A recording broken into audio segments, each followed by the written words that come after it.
This is Histories and Mysteries. I'm one of your hosts, Ashley, and this is Jessica, and on today's episode, Ashley is going to be talking about H.H. Holmes, which I'm super excited about, and I'm going to be actually diving into not a two-part, but a three-part series on vampires now because I found way too much information, so I'm splitting it up. We didn't want to deprive the people of the vampires. No, it's such interesting history, so I didn't want Yeah, to I'm super excited. leave anything out. Yeah, I am excited. Yeah, so we are continuing our spooky season, and Woohoo! like she said, I'm doing H.H. Holmes, who's also known as America's first serial killer. This man was, I mean, there's no doubt about it. He was a sociopath. Like, he had no feelings whatsoever. So it's a very interesting ride we'll be taking with him. He's very fascinating. He is. And he's actually, like, one of the things I'll talk about is he was really charming and he's actually really handsome. And there's a couple That's all pictures of serial him. killers mostly. True. There's a couple pictures of him out there. One, like, the most common picture of him, he's like got a big old mustache. I'm not a big mustache fan, so for me it's like meh. And his little bowler hat. Yeah. But then there's another one of them where it's like, oh, okay, I see it. I see him with like a giant mustache in all of his photos. Yeah, I mean, he had a mustache in this one too, but it just wasn't as like straight on his face, like mustache. Like I see a side profile one of him with like curly hair and short hair, not wearing a bowler hat. Yeah, I think maybe that's the one I'm thinking of. With a bow tie. I like bow ties. Me too. He's not bad looking. Yeah, for sure. So I got my information from biography.com, crimemuseum.org, like just a little bit from exploredallashistory.com, because one of his victims was from Dallas. And then this really awesome documentary called H.H. Holmes, America's First Serial Killer. It was really, really good. And side note, it was narrated, and I heard the voice, and I was like, I know that voice. His name was Tony J, and he has been doing acting and voice acting since 1968. I think he recently passed away, but you're going to recognize his voice in one of these. He was the narrator of Treasure Planet. He played the bad guy on The Hunchback of Notre Dame. Oh, Frollo. Yeah. Okay. He was a gargoyle in the TV series Gargoyle, which may have been before your time, Jessica. Do you remember Gargoyles? No, however, my sister put it on Disney Plus the other day because she used to love that show. And I did too. a little older than me. Like she's 5 years older than I am, so. Gotcha. Yeah, okay. I thought it was just maybe a tinge before your time, but I loved that show. Yeah, he's like around your age because I'm 27, so. Gotcha. Yeah. He was also a bad guy on Lois and Clark, The New Adventures of Superman. Do you remember that one, or is that before your time too? Probably With Dean Cain. Yeah, I know. I wasn't like really into Superman as it is. So. Oh, gotcha. Yeah. I was obsessed with that show. I never missed it. I loved it. He also played a Grim Reaper in the cartoon Darkwing Duck, which I loved. Mm-hmm. And this is probably the one that most people would know him from. He was in Beauty and the Beast, and he played Monsieur de Arc. I don't know. He was the one that tried to take Maurice away to the mental hospital, and it was like real creepy. Yeah, so his voice is a really creepy voice, so it was really awesome for this documentary. Good. Yeah. But let's get into H.H. Holmes now that I'm done talking about Tony J. So H.H. Holmes, his actual name was Herman Webster Mudgett.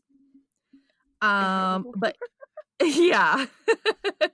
But he changed it to Henry Howard Holmes or as we know him, H.H. Holmes. And part of the reason why they think he changed it is because he was a petty criminal. He did a lot of con jobs.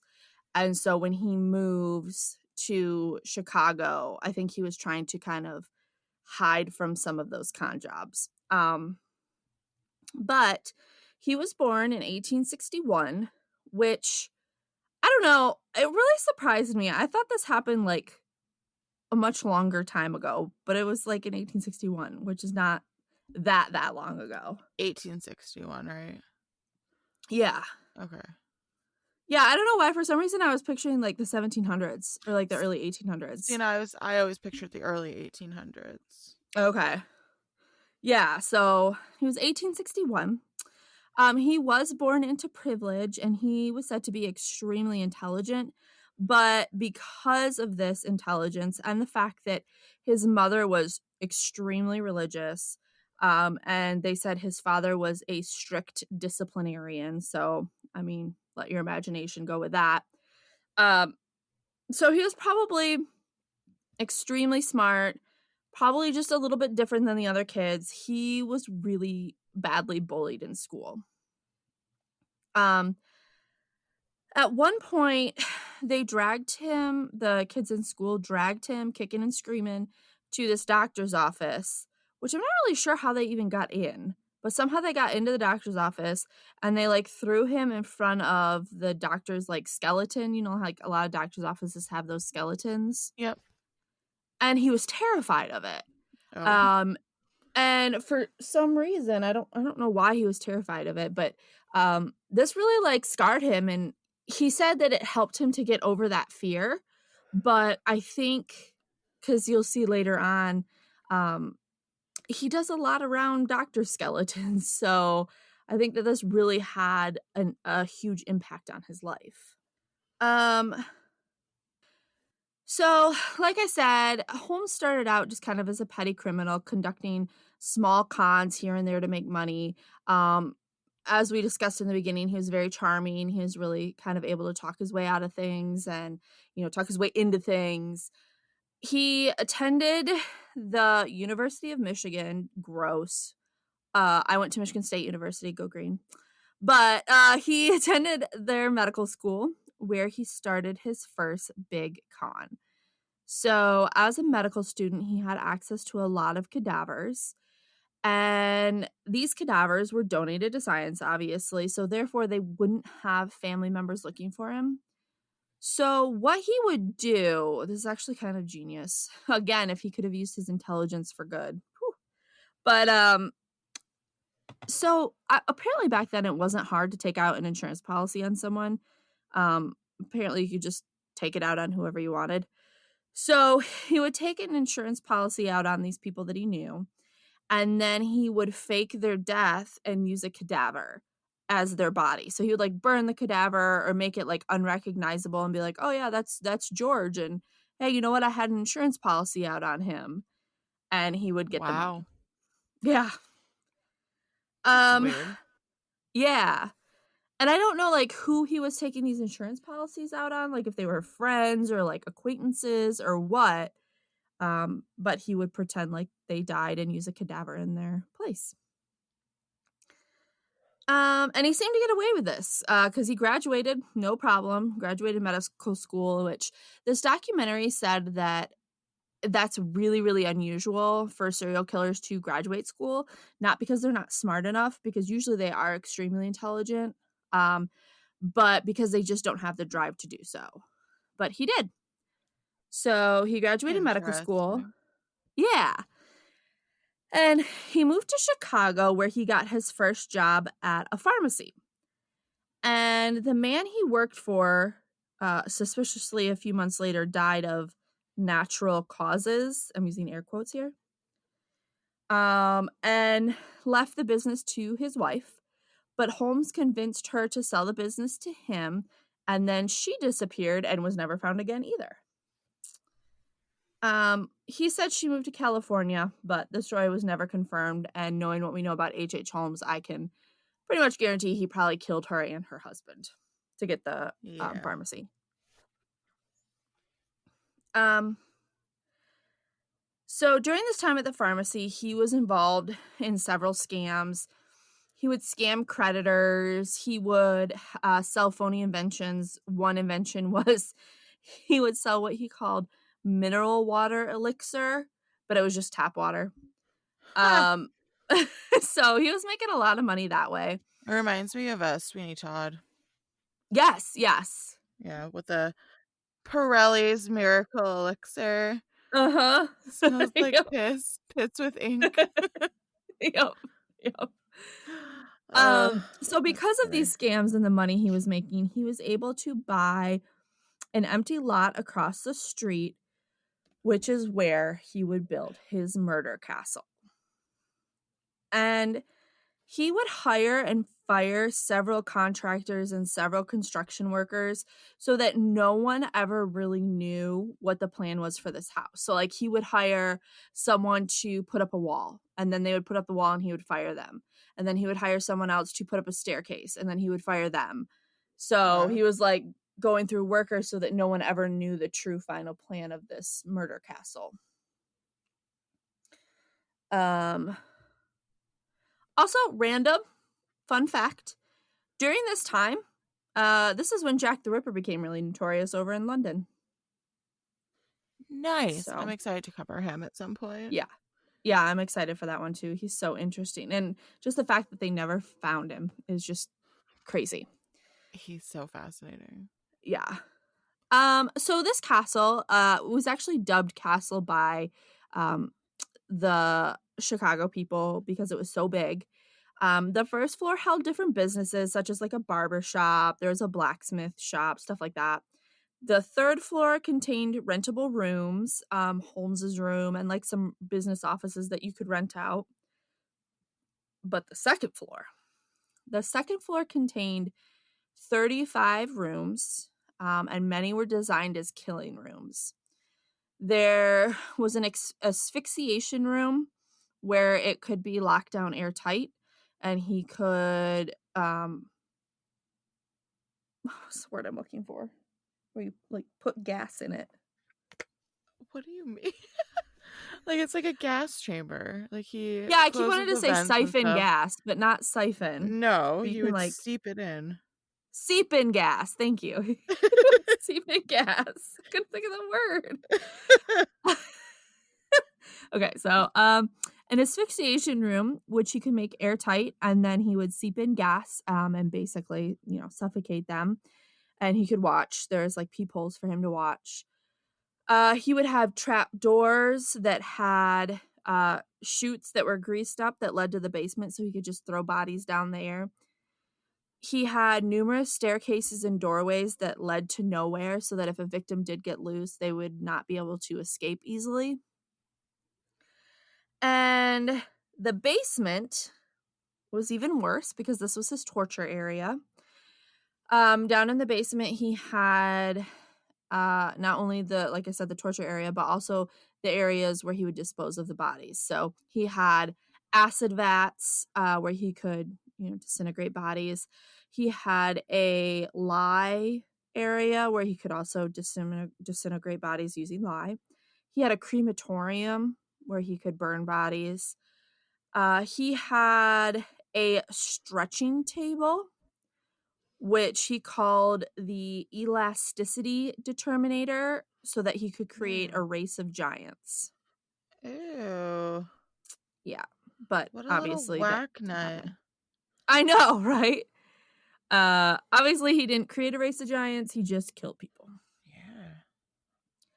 Yeah. He also had a table down there that he would use to dismember bodies, and he would clean the bodies and dismember them so that they were nothing more than skeletons. He would mount their bones and then sell the skeletons to medical schools and universities. Ironic that he used to be scared of skeletons. Right, exactly. So thanks to those little jerk kids, they made him not afraid of skeletons, and he was able to do this. Yeah. And a little bit later, I'll tell you how much he made off of these skeletons, and it's a pretty good price. Not saying that I endorse this, but dang. Endorse it. Guys, don't murder people. for their Yeah, skeletons. please don't. um, so at this point in time, he meets a man named Benjamin. I'm gonna say his name wrong. They said it a million times in the documentary. I'm still gonna say it wrong. It's like Peetzel. So I'm just gonna call him Benjamin from now on. I was gonna just call him pizza. Pizza. Oh man, now I want pizza. We just had What? pizza for dinner. Uh, okay, let's see. All right. So poor Ben was kind of a failure at life. Like in the documentary, they said he walked around with like a black cloud over him, but that's a nice way of just saying he kind of failed at life. He couldn't keep a job. He was arrested several times for like larceny and forgery, stuff like that. But he was married with 5 children, and he was also an alcoholic, to the point where he began drinking so heavily that you could like, they showed a picture of him before and after, and there's a notable physical difference in him from his drinking. Oh wow. Yeah. But he still wanted to provide for his family. So he found an ad for a carpenter and decided to take the job. And the carpenter was for none other than H. Holmes. Um, Unfortunate. yeah. He and Holmes became partners in crime, just like doing their petty little crimes, stuff like that. Oh, I was like, Um, I never heard about that. yeah, doing the petty crimes. Okay. And he kind of became his right-hand man. Benjamin was really tall, really kind of stocky, whereas Holmes was like smaller, just like a little bit more petite. So Benjamin was kind of like his heavy arm there. How do you spell Benjamin's last name? I think it's Pitzel. I just want to try and see if there's a picture of him. Oh, yes. I don't know. Yeah. Yeah. Yes. Okay. Huh. He's not bad looking. No, he's not. Um, and so they actually became really close friends, and Holmes even became pretty close with his family, going over and like having dinner with them, and um, came to become fond of his children. And um,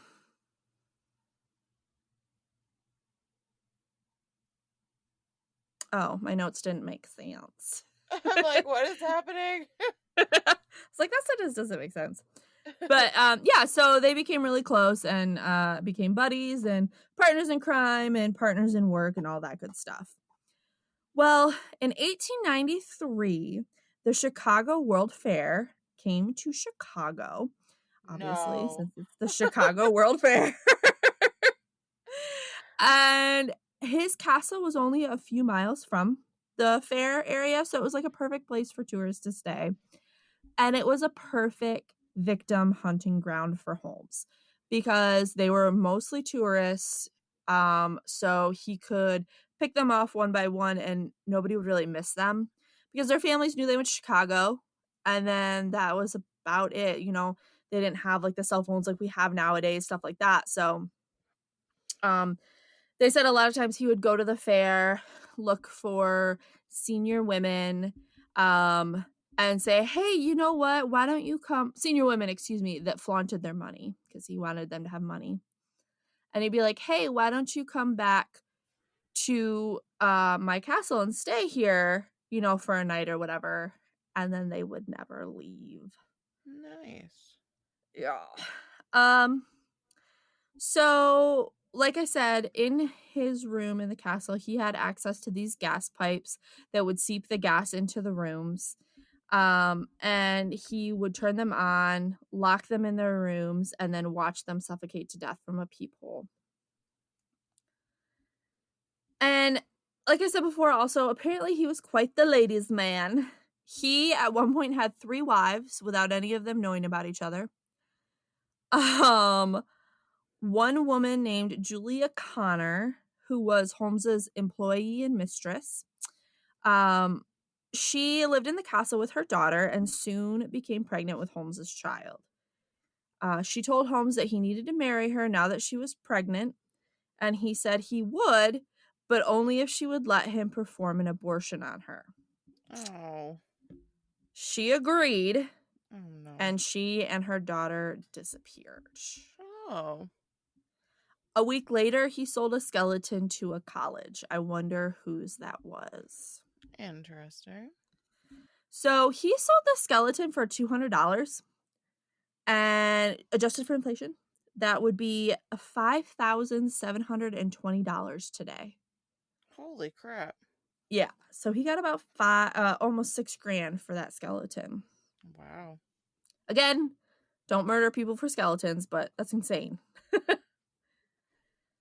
In 1892, he met Emmeline Seagrand, and employed her as his secretary, and she also kind of became his girlfriend.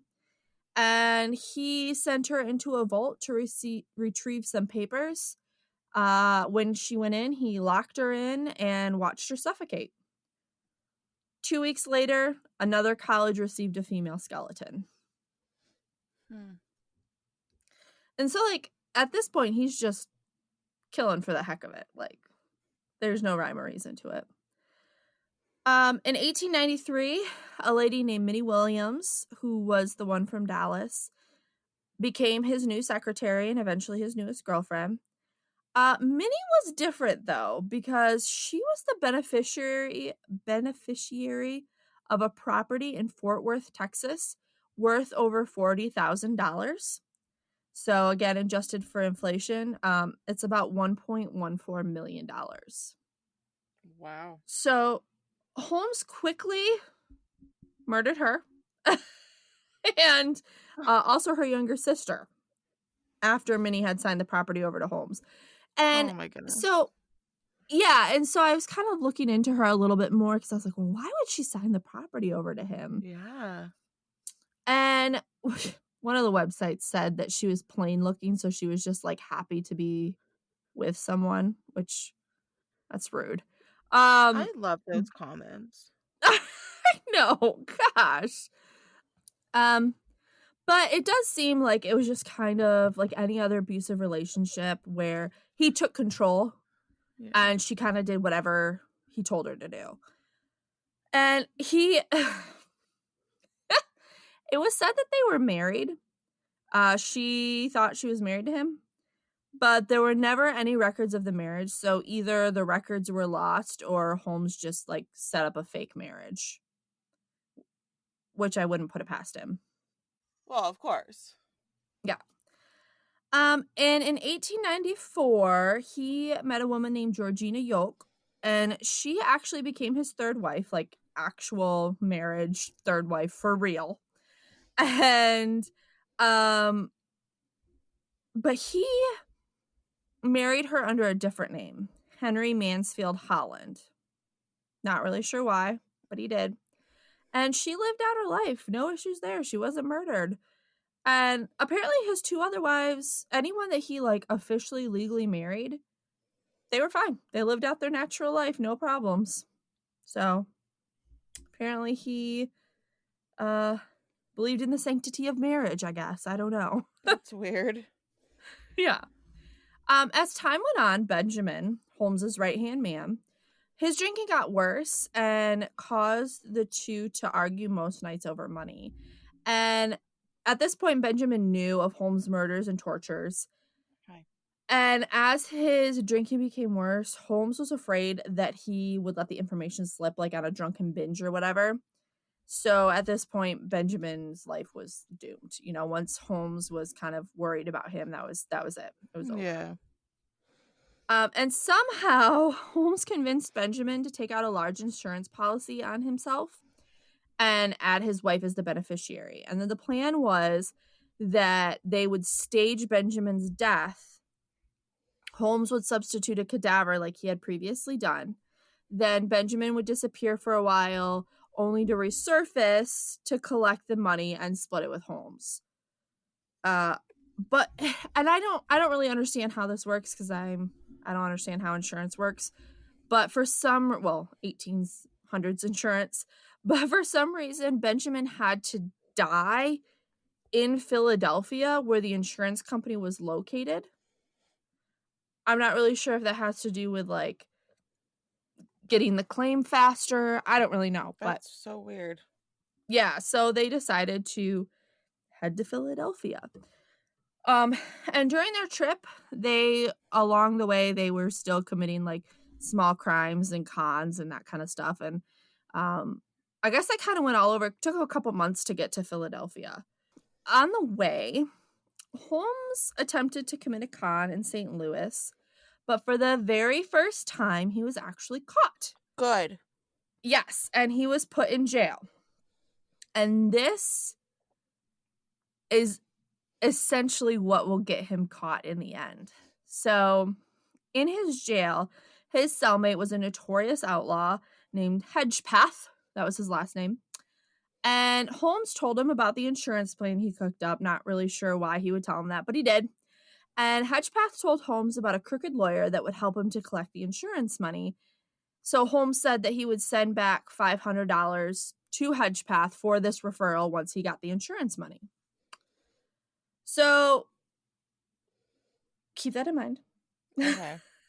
He eventually was bailed out of jail and he left and continued to Philadelphia. So him and Benjamin finally reached Philadelphia. I'm not really sure what Ben was doing while he was in jail, probably just drinking. Chilling like a villain. But yeah, but they got there and they faked Benjamin's death. But Holmes actually killed him. Oh. Yeah. Okay. So he dosed him with so much chloroform that it basically killed him, which I didn't know you could even do. No. And then he exploded the body. Oh. Yeah. So in order for them to collect the money, both he and Benjamin's next of kin would have to identify him, because you have to remember this is, back in the late 1800s, so they didn't do fingerprinting yet, dental records, that kind of stuff. So they had to rely on people identifying them. At the time, Benjamin's wife was sick, and so were 3 of her other children. So she wanted the oldest to stay with them to help nurse all of them. So she sent the second oldest, Alice, with Holmes. So Holmes traveled back to Chicago, picked up Alice, and then traveled back to Philadelphia with her. And mind you, at this time, the wife still thought that Benjamin was just in hiding and was going to resurface soon. So Alice and Holmes go to identify the body. And Alice never makes it home. Of course not. Yeah. Poor girl. Holmes also convinces Benjamin's wife that 2 of her other children should stay with their father, because having that many kids would look like a red flag to the insurance company. Like, oh my gosh, you have so many kids that you have to feed. No wonder this guy would fake his death. Yeah. So Alice, the 2 other kids, and Holmes set off back to Philadelphia. During their trip, Alice would write letters to her mom, which would help in the long run to catch him as well. So the insurance company kind of looks into it and rules the death an accident and pays out the policy to Benjamin's wife.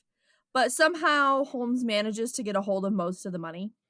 They didn't really go into detail on how he did that, but again, he's very charming, he's very charismatic. I'm sure he came up with a bunch of lies.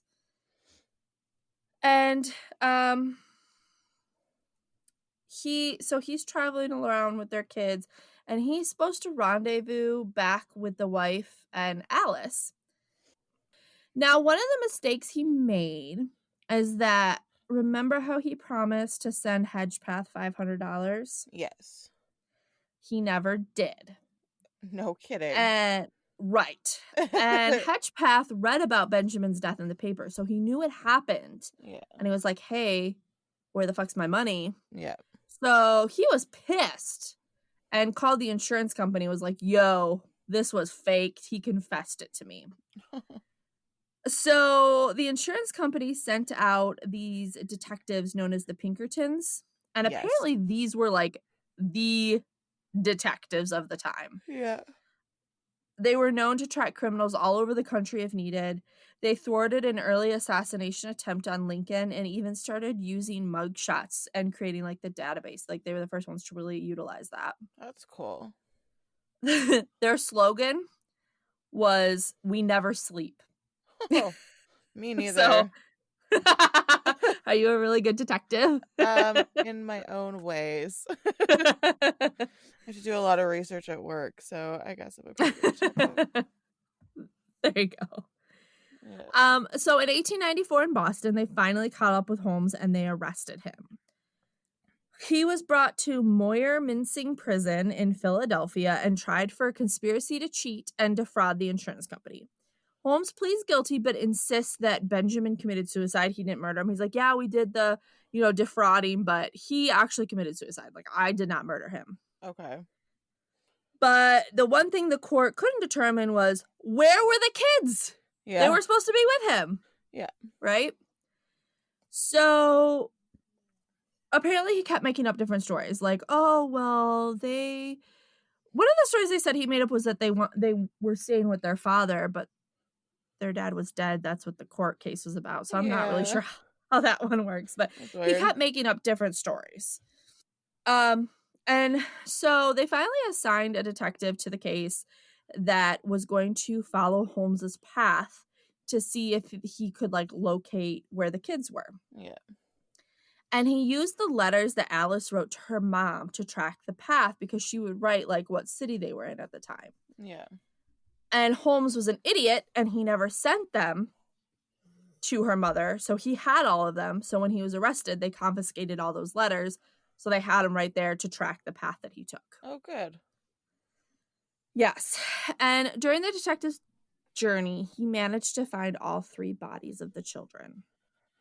Oh, no. Yeah.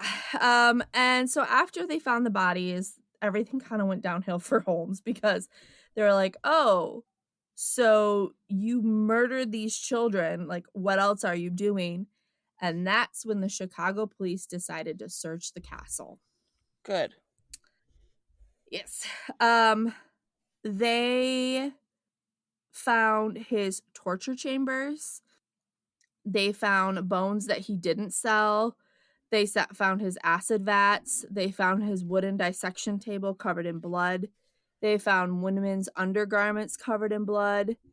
And every other dark and evil thing that Holmes had in his castle. I mean, they found everything. Wow. And the bones and the blood were really hard to identify because, again, we're talking the late 1800s forensics. One lady on the documentary said that they had a hard time even determining if the bones were human or animal, and Holmes did have a mixture of both in his basement. Okay. Fascinating. Yeah, so I don't know what he was doing with those poor animals, but there were bones of both in there, and their science was so rudimentary at that time, the forensic science field, that they struggled to even determine if they were human. So, Yeah.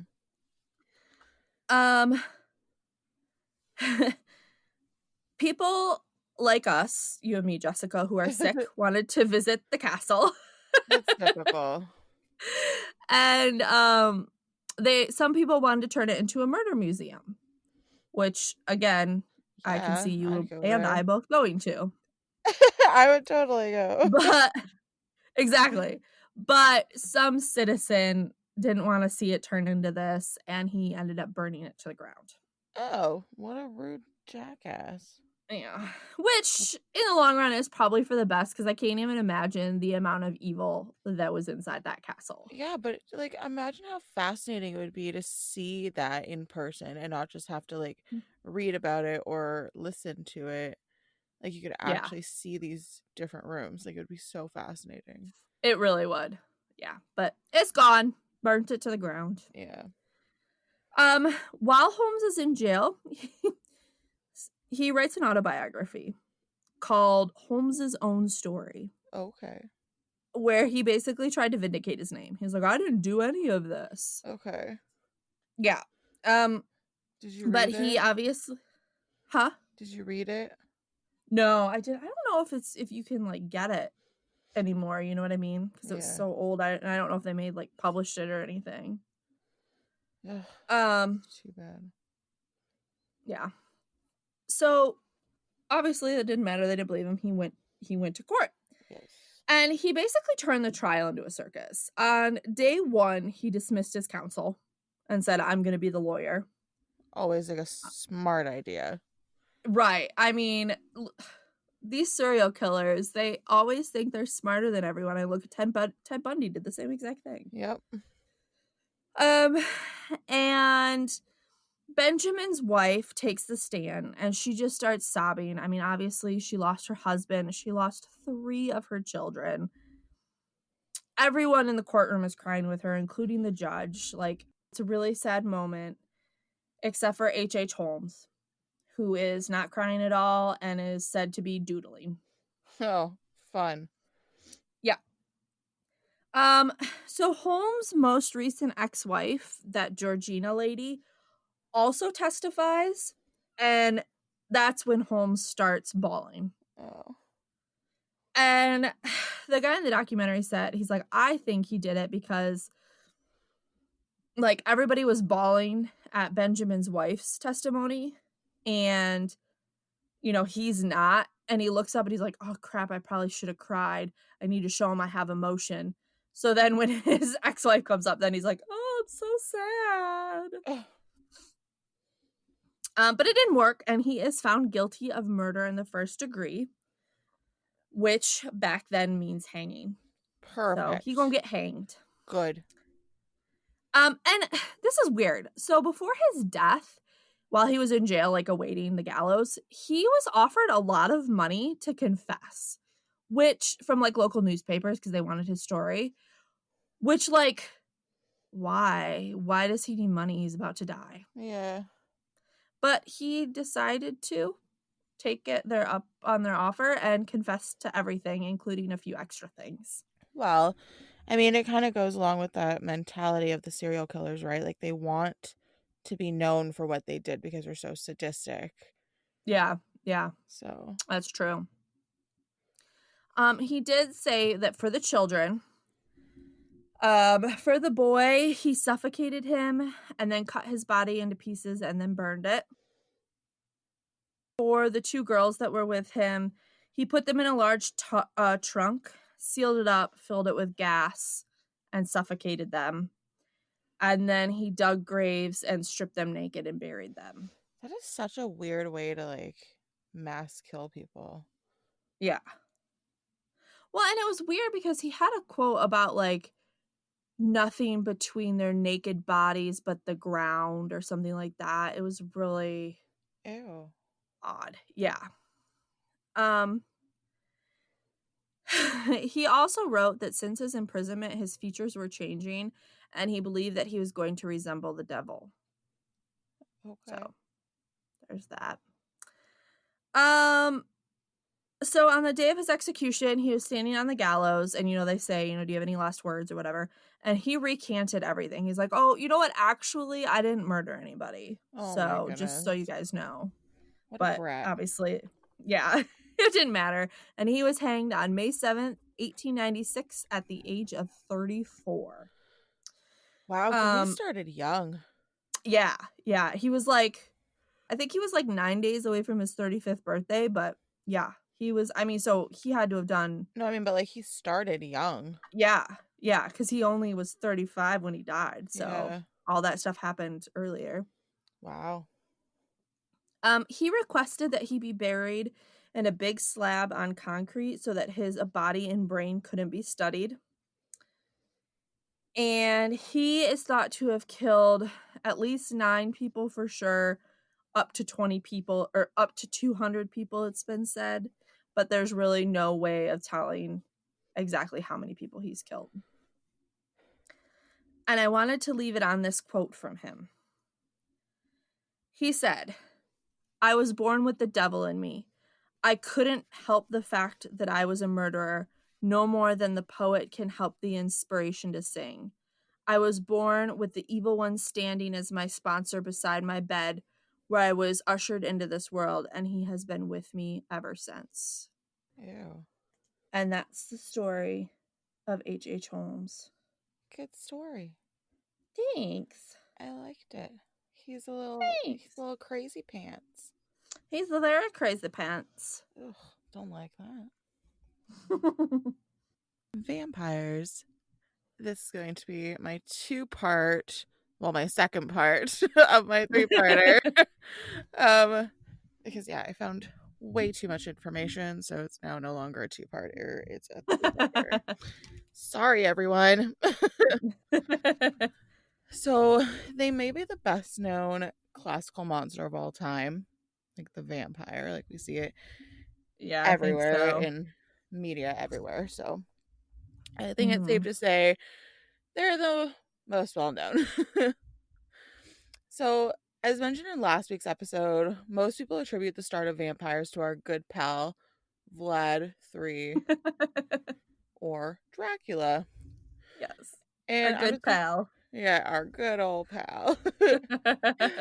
And I'm just gonna recap a little bit on last week just to kind of set the basis for everything. Okay. So from a young age, Vlad was being exposed to a lot of horrific crimes and violence. There was a war waging between the Muslim Ottomans and Christian Europe, so his land was in constant turmoil. He and his brother were then given as political prisoners by his father to the Ottomans so that their father could safely return home. So their dad was basically a dick. Mhm. Um, Thankfully, Father Vlad, whatever his name was, received some good old karma because he was overthrown by the Boyars and him and his family were brutally murdered, leaving Dracula and his younger brother to be safe with the Ottomans. Vlad then returned to Wallachia and overtook the throne, then had it taken back a few months later by the guy he overthrew. And then 8 years later, he returned and he took back the throne and killed the dude on the throne. Mhm. So, some little back and forth action there. And impaled a lot of people. Exactly, because this is when his bloodthirst started. He started brutally murdering everyone, putting them on stakes, which is a wild power move, Yeah. and allegedly dipping, not dripping, dipping his blood. You'll get there. You'll get there. Dipping his bread in their blood. I did You got it. it. Yay. Fifth time's the charm. Ultimately, though, he faced a brutal death, and that was that. So that was our little recap. Yes. So even though we associate the birth of vampires with Bram Stoker's Dracula, the history of the species is actually it actually began long before him, obviously, because that's how he kind of got his inspiration. Mhm. So let's get into their history, shall we? Yes. The main characteristic is that they feed off humans and drink their blood with their super sharp teeth. Gross. Through this process, they can either kill their victims by draining them completely of their blood, or they can turn them into a fellow vampire, thus weirdly creating a friend for themselves. And I mean, yeah, it's very hard to make friends, so. I just love how you wrote that. Weirdly created a friend for themselves. When I do my notes, I put my thoughts in brackets. And I'm usually doing my notes at like 3 in the morning, so I So get you're like some weird slap happy. thoughts. Yeah, exactly. So yes, they create some friends for them. Other main characteristics are that they can't go into the sunlight because it weakens or even hurts them. Some can turn into a bat. Some have super strength. Some have hypnotic powers, and they can't see their image in a mirror, which is really sad because how are they supposed to know if they look good or not? I don't Like, know. They just have to right? guess. Because like I understand that like the folklore is like, oh, vampires are beautiful, but like some of them are dead ass ugly. Like honestly, like yeah, ugh. So it's not fair. Well, then they probably don't wanna see themselves, so That's true too. But I mean, I wouldn't want to go without seeing myself, and I'm not like a vain person, But, like, I don't like when my power goes out because then I can't, like, see myself in the mirror and be like, "Oh, I look presentable enough to go out into the real world." So Yeah, for sure. And one last characteristic is that they can't come into your home unless you say it's okay. So, stranger danger. But, Stranger danger. I mean, at least they're And some of respectful them enough. sparkle. No, I wasn't gonna get into that. I'm literally trying to avoid talking about that dreadful series. Like, yeah, no. So, that's on you. Because I said last time I wouldn't talk about it, so. What kind of laugh was that? That's my ha ha ha. I love it. Okay. Do you think vampires exist, Ashley? No. No? Okay. Well, that was disappointing. I mean, I've watched documentaries on, like, people who think they're vampires and, like, energy vampires and stuff like that, but, um, no. I'm sorry if I'm offending anybody, but No, I don't believe that they're real. that's your belief, so it's fine. Um, okay, well, there's this crazy superstition that grew in the Middle Ages, especially after the plague destroyed entire towns. Um, Mm. why oh, okay, I get it now, okay. Why do you ask, did the superstition thrive during this time? Why do I write that way? Um, why do you believe this superstition about vampires grew during this time period of the plague? Well, it's because the plague left people with bleeding mouth lesions, which to the uneducated of that time meant that they were for sure a vampire. Yeah. Yes. So essentially, if you had any unknown physical or emotional illness, you were going to be classified as a vampire. Cool, cool. Yeah. So essentially, if you had any unknown physical or emotional illness, you were going to be classified as a vampire back in these times, Perfect. right? Very nice. So I'd probably be classified as a vampire because I'm a little unstable. There are researchers that point to a blood disorder called porphyria, which, when Okay. exposed to sunlight, left the victim with severe blisters on their skin. Um, oh, sorry. But, and a way to relieve this disease was to drink blood. Interesting. Yeah. So if you have this porphyria disease, you would need to drink blood to help you not hurt from the sunlight. That doesn't sound like it's a medically sound treatment. Right? I know. So when someone who was previously thought to be a vampire died, their bodies were exposed and were searched for signs of vampirism. But I mean, if they died, they wouldn't have been a vampire, right? So, Yeah. I don't know. Yeah, that doesn't make sense. Yeah. They were also staked through the heart to ensure that they remained dead, as the trunk was classified as, oh, goodness gracious, as the chest was classified as the trunk of the body. So, like with a tree, you have to kind of cut, Gotcha. right? So, Okay. that's, It's a pretty big leap they made, but yeah, okay. yeah, exactly. And some people were even decapitated and burned to a crisp. Oh. And this was well into the 19th century, by the way. Oh. Yeah. Wow. I thought it would have been like much earlier on, but it went Yeah. fairly late. Wow. Another thing I found out, which kind of makes sense, is that some of the mouths of these diseased individuals were stuffed with garlic or with a brick. Okay. So it's Those are basically two very different things. it's basically so that like they couldn't close their mouths and kind of like escape, or they couldn't bite somebody or whatever, right? and garlic is a deterrent to vampires. So, Okay. yeah, so very fascinating. People thought real differently back then. Yes, they very much so did.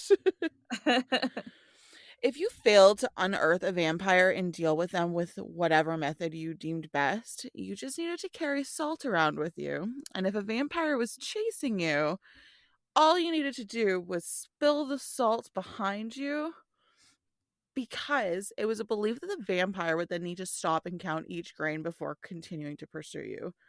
So I suppose vampires are OCD maniacs now. Gotcha. There's that creature that's like I want to say it's a oh my gosh, the word is escaping me.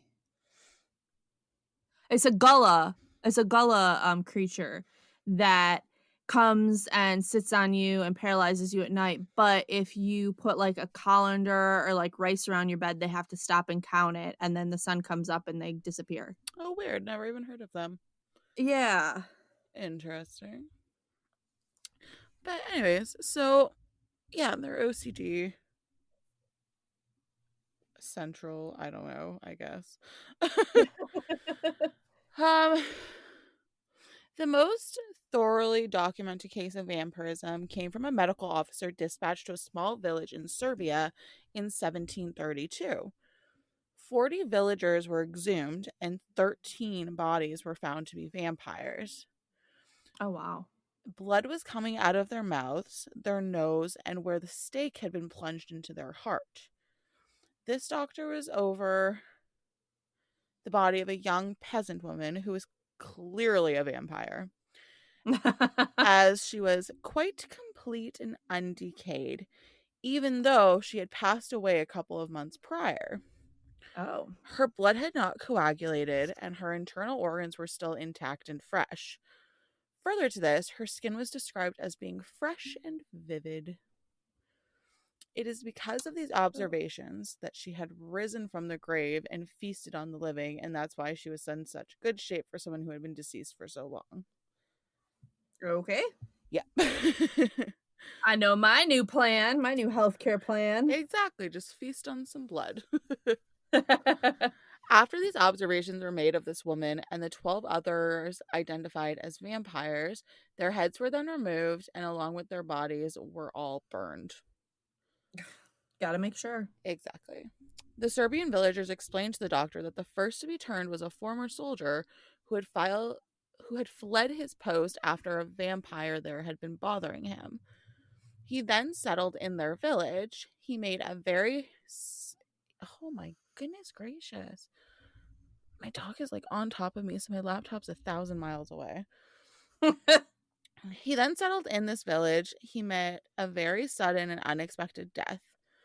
Villagers then stated they saw this deceased male wandering the village at night, attacking some people, and others stated they saw him turn into a dog, which apparently is something vampires do, although I've never heard of this.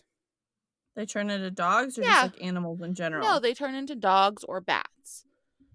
Okay. Yes. So they saw him turning into a dog. I thought werewolves turned into wolves, but you know, whatever. Exactly. I know. I'm so confused by this. And I'm like, this is the first time I've ever heard this. So after this guy died, so this is why they thought that he was like a vampire. So after he died, more than 20 people had mysteriously died within a few months of each other in this village. It's alleged that this man, holy jipperoni, that this man fed on humans and animals alike. The way others were supposedly turned in this village is that some were bitten and some ate the infected meat. I'm assuming it was the animals the original dude had bitten. Okay. That's my only logical way around that. Sounds gross. Yeah. The villagers at this point were worried and made the decision that they were going to then drive a stake through the deceased man's heart, whereby he supposedly groaned and then bled profusely from the wound. Oh, sure. Yes. Yeah, exactly. The narrative from the young doctor became the most circulated vampire narrative around the world, as vampirism was almost completely unknown to people before this time. So basically, if anything bad happened, whether it was a drought, a mass population was dying, etc., they blamed it on the vampires, Okay. which So very similar to later witches. on would be exactly. I was literally just about to say that. Later on, they started blaming the witches. Damn um, women. I know, exactly. It is interesting to note, however, that like how the minds of these people worked before medicine was further advanced. So Yeah.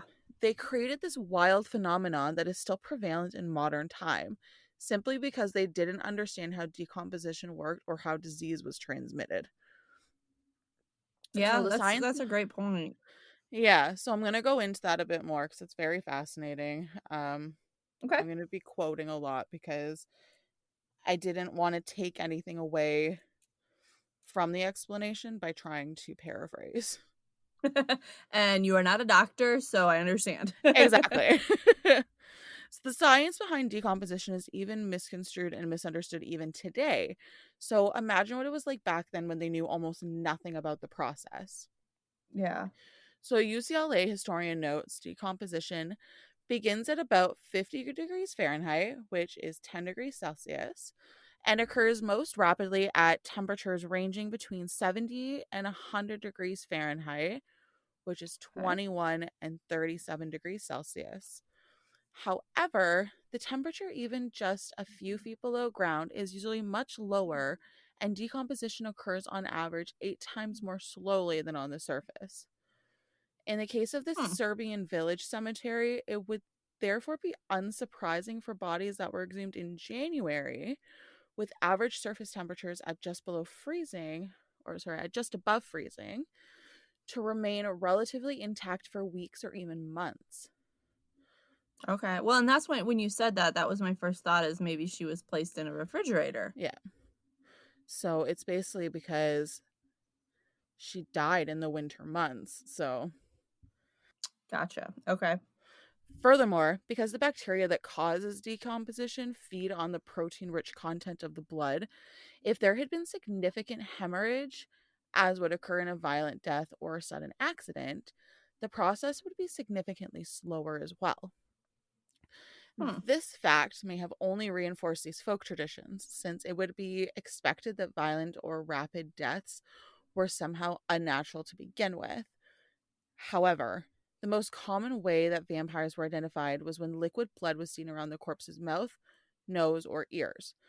It was commonly believed that vampires would so gorge themselves on blood that it would leak out after they'd returned to their grave.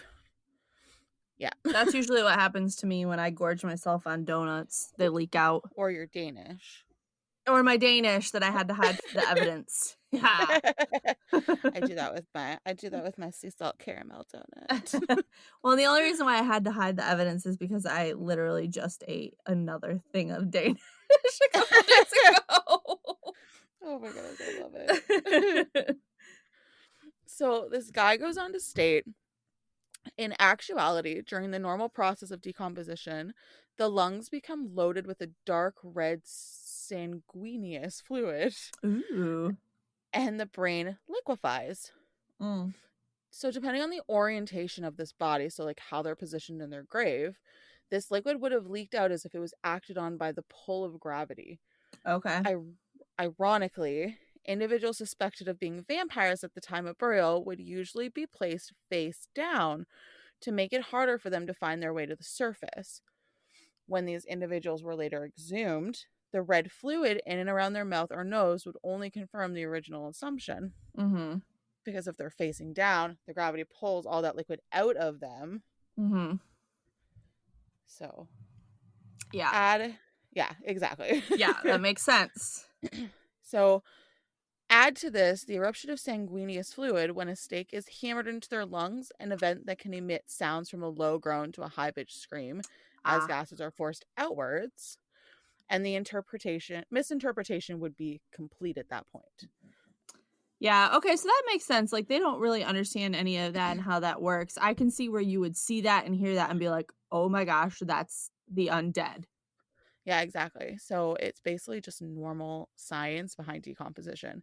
And because they place these bodies face down as opposed to on their backs. Gotcha.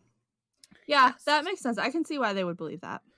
Yeah. And it's just like, and yeah, they didn't have advanced medical knowledge back then. So it was Right. just And they were a lot more superstitious than we are now, too. exactly, yes. They had to blame somebody. Right.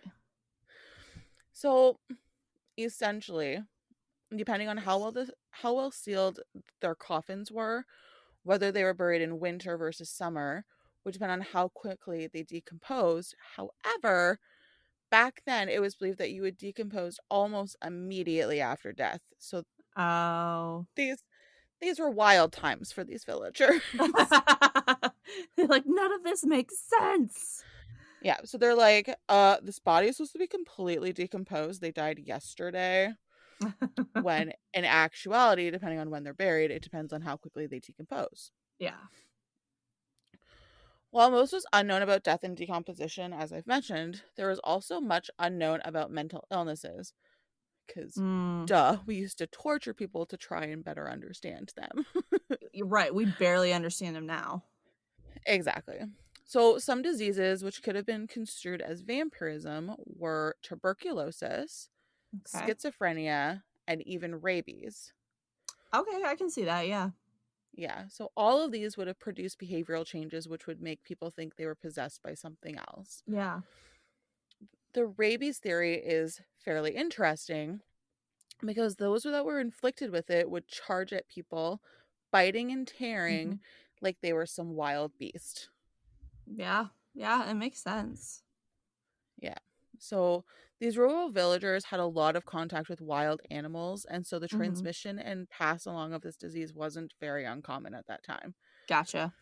Those that died of rabies would have had resulted in similar post-mortem examinations as described by our doctor friend in Serbia. The blood would not have been coagulated, and hemorrhaging was common, which means that the process of decomposition would have been a lot slower and probably alarming to others that exhumed these bodies. Yeah, I could see that for sure. Yeah. Ironically, during this time, rabies was running rampant in wild animals, which could have passed down their disease to these poor individuals, Gotcha. especially because they didn't have great hygiene back then. Right, yeah. A case of this, so of rabies, was a man from Prussia. He was afflicted with rabies, took refuge in his own home, and tore his newly married wife to pieces. Oh, So sad. that's awful. After this happened, he underwent another convulsion, ultimately ripping himself apart and dying from his injuries. Oh my gosh. Yeah, so it's just crazy what like that disease can do to you, right? And then completely understandable why people would think that you're a vampire at that point. Yeah, or at least possessed or something. Yeah, especially because it's like it's so out of character too. Mhm. An interesting story that I found described how you can find a vampire. Ooh. Yes, I have never heard of this before. Okay. It is said that all you require. Let me finish this before you say anything. It's so funny. So, all you need is a 7-year-old boy and a white horse. What? And the boy should be dressed in all white. The pair then would take off together in a cemetery at midday, and wherever the horse stops, it is the location of a vampire. Now you may um, speak. okay. I'm unsure as to the purpose of the 7-year-old boy, but And sure. why he needs to be dressed in white. Uh-huh, uh-huh. Mhm. Anyways, that's how they located vampires. Very interesting. That is extremely interesting. Another way of detecting these beings was from birth. Oh, So they would have some type of deformity. okay. So this included a child born with teeth, which yuck. Oh my god. Children born I with an saw a extra picture of, like, people that, like, CGI put teeth on babies. It's Ew. horrifying. I think I know somebody whose baby was born with teeth, but, Oh my like, gosh. I mean, like, having a baby come out of you in the first place is just gross, and, like, coupled with hair, like, yuck, and then if you have teeth in there, ugh, Have you ever especially, seen like a baby skull no. where they have because they have, like, the 2 rows of teeth because they have the baby teeth and then they have the adult teeth? Ew. It's That's vomit inducing. it is awful. I don't like that at all. Anybody who's listening, look it up. It's horrifying. Don't look it up. Oh my goodness. Okay. So, children born with teeth, children born with an extra nipple. I'm looking at you, Chandler Bing. Pretty sure he had the extra nipple, right? Yeah, I'm pretty sure he did. Yeah. Lack of cartilage or with a red caul, which I believe is when they're born still inside the amniotic sac. That's Oh, okay. all I could find on a red caul. So, Gotcha. they're still born in So the they sac. believe that vampires could be born like that, not just made. Yes. Yes. Oh, okay. Yeah, so that's another way of detecting vampires is that they come out with deformities. Okay. So, fascinating. Yeah, These types of deformities most definitely confirm that your child will return from the grave after they died, of and these course. beings were looked on as bad omens and evil spirits. Of course. Yes. Interestingly enough, there are to this day people who identify as vampires who feed off small amounts of blood or from willing participants. Mhm. They do this in an attempt to stay healthy, which is ill advised. Please don't do it. It's very bad for you. Yeah, I've seen a couple they have a couple documentaries on people that think they're vampires and, like, both the blood drinking vampires and, like, energy vampires. It's pretty interesting. Yeah, it is interesting, but it's dangerous Yes. because they're running the risk of overdosing on too much iron intake at that Yeah. point because our bodies Plus have all the difficulty getting diseases. rid. Well, and that's the thing, you don't know what the person has unless, I mean, you do extensive testing, but who has time Right. for that? Um, but like our bodies have a difficult time getting rid of excess iron. So Mhm. this can ultimately cause liver and nervous system damage if done improperly. Wow, okay. Don't Yeah, do it, ladies and gents. Don't drink blood. don't do it. You can drink a little bit, just don't overdo it. I'm gonna stay on the side of don't drink any, but I mean, to each their own, as long as they're not killing people. yeah, as long as they're consenting adults, then you know what? Drink away, buddy. Exactly. I'm sure there are worse things that That's true. consenting adults can do to themselves. That's true. So even though there are these people out there that are into drinking blood and think that they're vampires, they typically keep to themselves because they don't want to rekindle the vampire superstitions and Gotcha. they don't want to have a lot of crazy people coming after them trying to decapitate them. Oh yeah. Yes. Looking at you, America. We do have a lot of crazies, but I would like to say that I think our crazies more likely would come at you with a gun and shoot you. You also had the first American serial killer. Like, Um, you know, and and he was pretty messed it just is what it is, you know. up. Okay. So I found 6 ways humans act like vampires and the science behind it, and I thought it was actually very interesting, so I Oh, wanted that's to include cool. it. Okay. So it's the aversion to garlic. I love So there's garlic. I love garlic so much. So much. So much. That'd be like the one reason why if someone said, "Hey, do you want to be a vampire?" I'd be like, "Nah, man, I like garlic." I love garlic too much, bruh. Yeah. So there are some people out there that actually have a phobia against garlic, which can cause severe panic attacks. Interesting. Okay. Yes, in Slavic countries, garlic was used to ward off evil entities, and it was believed that if you didn't eat garlic, that you were a vampire. Okay. Biting. As I discussed earlier, people can get rabies. Mhm. Rabies actually attacks the nervous system, which makes people go crazy. They can potentially have an aversion to sunlight and other visual stimulus. Rabies can also cause insomnia, which could explain why some people would wander at night. The most common form of rabies is transmitted through bats, which explains the link between vampires and bats. Yeah. I think rabies for me is like the closest disease we have to like zombies. Yes, I know, it's crazy. Yeah. And I didn't like, I know it's going to sound weird, but like I didn't know much about it, rabies in humans until I was doing this research. Gotcha. So it's pretty fascinating. Yeah. But yes, it is very close to zombie type behavior. Mhm. Another way is hating mirrors. So there's another phobia that people can possess. It's called cataptrophobia. This can be triggered by a traumatic event, especially from when the individual was a child. Some Hmm. people with this phobia believe that simply looking into a mirror will summon a supernatural being. And as discussed in the Bloody Mary episode, if these people look in a mirror for too long, they begin to believe the person looking back at them isn't them at all. I also hate looking in mirrors at night. Mm-hmm. I'm okay with them in the day, but at night Yes, they creep me out, so maybe I'm a vampire.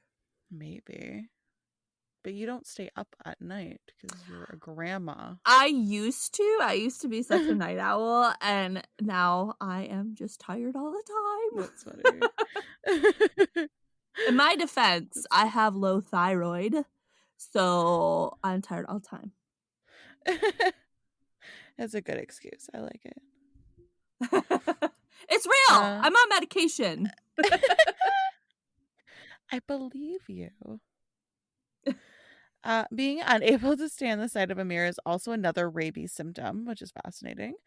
And so it is believed that the folklore behind the vampire began during a rabies epidemic in the 1700s. Interesting. Do you know why they don't like looking in a mirror when they have rabies? I think it's just because of the visual stimulus problems that they have. Oh, okay. Yeah. Interesting. My dog was just snoring. I'm like, what the hell is that noise? I'm going to try and see if you can pick it up on the mic. He's He's so literally comfy. he's literally twitching right now. He's so comfy. Can you hear him? Yeah. Oh my gosh. What a little brat. I don't understand how he starts snoring so quickly. He's so funny. Feel free to leave that in if you need to.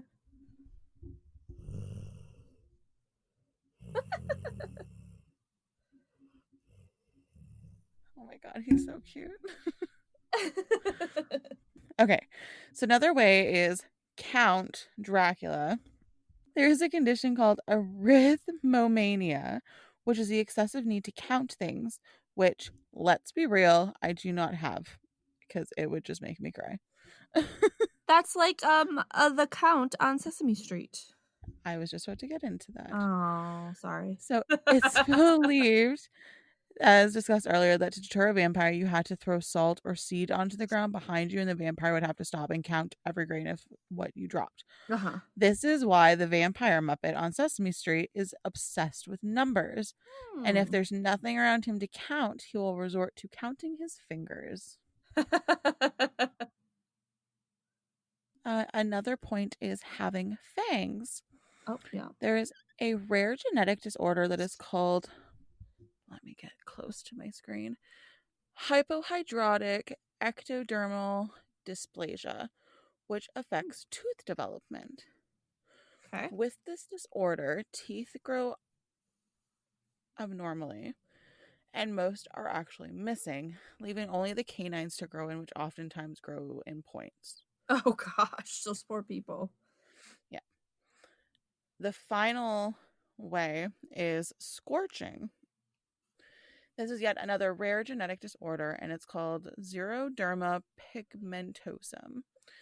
This is essentially when your body hates you, and it can't effectively repair your skin after it's been in contact with ultraviolet rays. Oh. Some people with this disorder even need to avoid specific types of indoor lighting because it can get so bad. Oh, wow. Yeah.